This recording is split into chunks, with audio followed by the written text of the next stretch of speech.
Hello again, I'm Rodney Reynolds from 3dgameman.com. You can also visit me on my personal site, rodneyreynolds.com.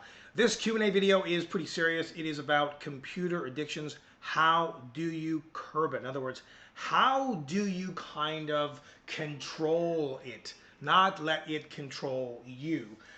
Well, you can do what I did. You can start a company like mine. It doesn't have to be exactly. It could be something else computer related, and you can make it your job. That way, the addiction turns into something that is profitable, so you're not really wasting your time. And that's, a lot of what happens when you have a computer addiction. You waste your valuable time. You don't think your time is valuable? Well, I can tell you it is. I don't care if you're a kid or if you're my age or if you're older than I am. Time is valuable, and you want to be doing other things besides doing one thing. I don't care if it's computers. Maybe you're scuba diving too much, or maybe you're doing something else too much.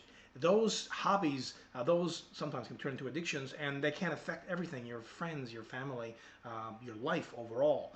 So keep that in mind. Now, how do you curb a computer addiction? Now, not just talking about this, traditional form of computer system, big keyboard, monitors, and all the rest of it.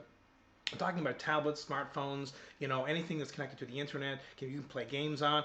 There'd be addictions on anything. Like, for example, smartphones. Oh my God, these things are so great. You can waste so much time on them, and you can waste time on them. You certainly can. Those addictions, computer addiction, technology addictions, are in essence a waste of time when you think about it. Sure, you need a hobby, but hobbies need to be spaced out. You can't be doing one thing all of the time.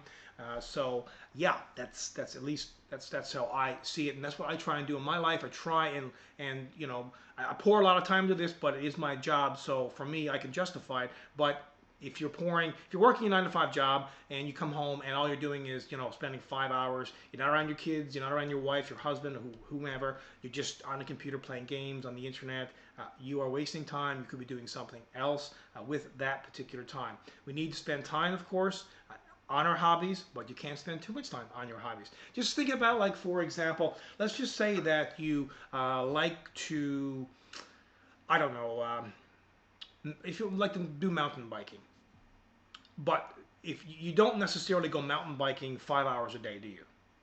So you go on the weekends for a few hours or whatever, and you do that, and then that's good.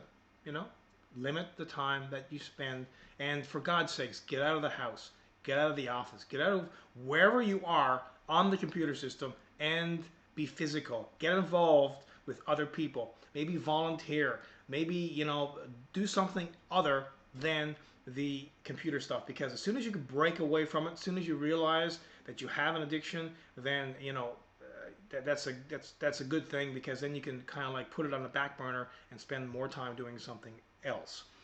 You can limit your use by getting your family involved with computers, and they can identify and say, you know what, Daddy, Mommy, kids, you're spending too much time on this. You really should help me out, do this or do that or do something else. You can also, if it's an internet addiction thing, you can limit your access and limit the family's access to the internet via the router setups and so on and so forth. But you need, the big thing here is to try and limit your time. If you can't do it yourself, you need to get a counselor or shrink or somebody involved, because many of you out there might say, whatever, blah blah blah, but it can be detrimental to your marriage, to your family. It can be extremely hard on a lot of people, no matter what addiction it is, if it's a computer addiction or anything else. I would love to hear from you on this, and maybe you've identified that you actually have a computer technology addiction, and you're spending too much time into it, and maybe you found a solution, a way around it.